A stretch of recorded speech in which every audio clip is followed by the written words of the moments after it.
Hi there, Steve here in Sydney. In further answer to Alex's question about the social phenomenon of skepticism or pseudo-skepticism, depending on your point of view, I'm going to here give you a Mudmap recipe of what it takes to produce a skeptic's brain. And I'm going to marry the outputs, the research of Dr. Newberg, who did brain scans showing that virtually everyone has hardware installed in their brains which encourages them and predisposes them and enables them to do religious practices and to see a lot of things through religious metaphors. And we're also going to look at the results of Dr. Persinger's research with 1,000 people, where Dr. Richard Dawkins was in fact the lowest scoring person out of 1,000 people for temporal lobe creativity. Now, what's creativity? Well, a simple definition of creativity is the ability to make unusual connections. And I think the most colourful example of making unusual connections would have to be comedians, stand-up comedians who make us all laugh by making numerous, very unusual, humorous connections between things which would not normally occur to us, but we immediately understand them because of our temporal lobe activity is able to match that of the comedian. By comparison, we notice that online skeptics seem to have no sense of humour at all. We never get jokes from them. We have noticed that. And as far as I can tell, Richard Dawkins has a fairly weak sense of humour, if any at all. Not sure about that. That's quite a sweeping generalisation there, but we do notice the lack of humour and lack of fun from skeptics online, absolutely. This business of making creative connections enables mainstream people, middle-of-the-road people, average people, to understand something called literary metaphors. No problem for us at all as average people. We're all well familiar with metaphors such as, you're saying this man was a lion in battle. Except if you dare to say that in a column where there's skeptics watching, they'll say to you, look, it's scientifically proven it's impossible for a man to be a lion. What's wrong with you? Don't you know that? So you get the idea that they don't have the imagination to comprehend or to even notice a simple literary metaphor. Many hundreds of times I've been corrected by skeptics who think they are debunking me, when in fact they're just revealing their inability to comprehend common literary metaphors.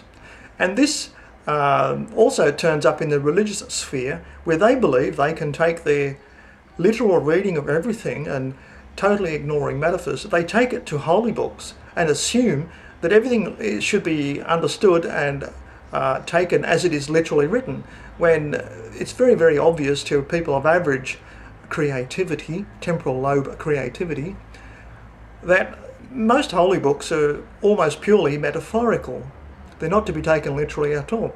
So this could be the reason that religious believers and skeptics are going to be always at odds, because they read the same page radically differently, literally and metaphorically. So that's going to give you a good idea of why they're always going to be clashing.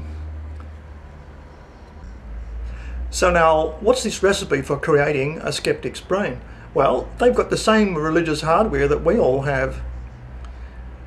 What they lack, it would seem, from Dr. Persinger's research in the Horizon documentary God on the Brain, what the skeptics seem to lack with the test of Dawkins, the skeptics seem to be lacking the ability to make unusual connections between concepts, so that people who can make a lot of connections and are happy to do it, they can develop a very complex archipelago mind map, where seemingly disparate things are actually connected logically by unusual connections. That's done with a person with average temporal lobe creativity. It's not going to happen for anybody with low temporal lobe creativity, because they have a single island mind map. So religious people, or people who have metaphysical beliefs, spiritual beliefs, are going to appear to the single island skeptical thinker to be crazy, loony people. But in fact they're not. They're simply able to have an imaginative idea of metaphors and things, and be able to make up their own metaphors as they go along, because they have sufficient temporal lobe creativity in the form of imagination, which is a vital part of the thinking process. So once again, skeptics are going to be at odds with mainstream people.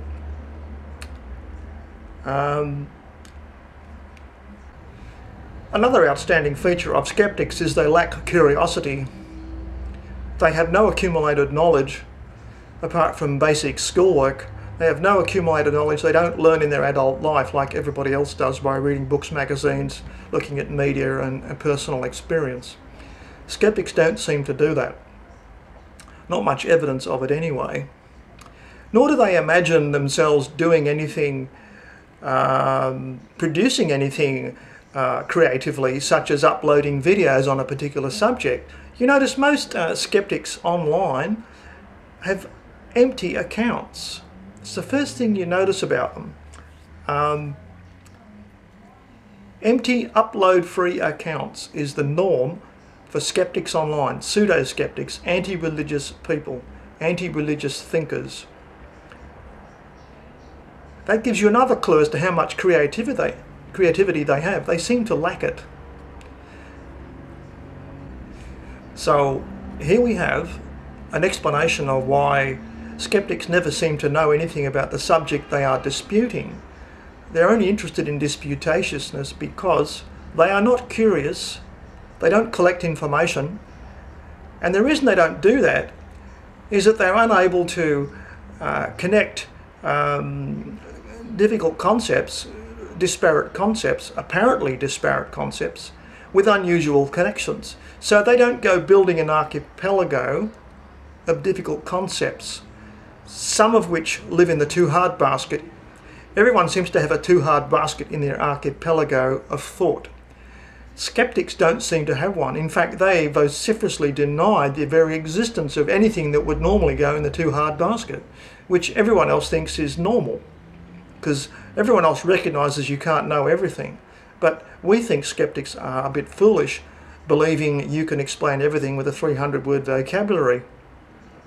And angry denialism. So taking into account that everyone seems to be born with this religious predisposition in their physical brain makeup, the organs, the modules, the subroutines, the physical subroutines of their brain, designed to give them religious predisposition, it looks like James Randi is the ideal religious leader for skeptics who don't have this temporal lobe imagination, this creativity to connect complex thoughts, and wish to live in a single island mind map without a too hard basket. That's why they flock to him and do so many religious things, defending him, apologising, as it's been wisely pointed out. That's a mass movement. The apology for James Randi is a mass movement. No matter how roguish he is, the apologies roll out in great proliferation. So I think now you know the skeptics are exercising their need to do something in a religious framework. And being as they can't understand conventional religious or spiritual concepts because they don't have the ability to make these unusual connections between apparently disparate concepts, they have a single island belief system. There is not this, there is not that. This does not exist. So they live in a world of made-up alternatives, which they invent as they go along, they use defensively.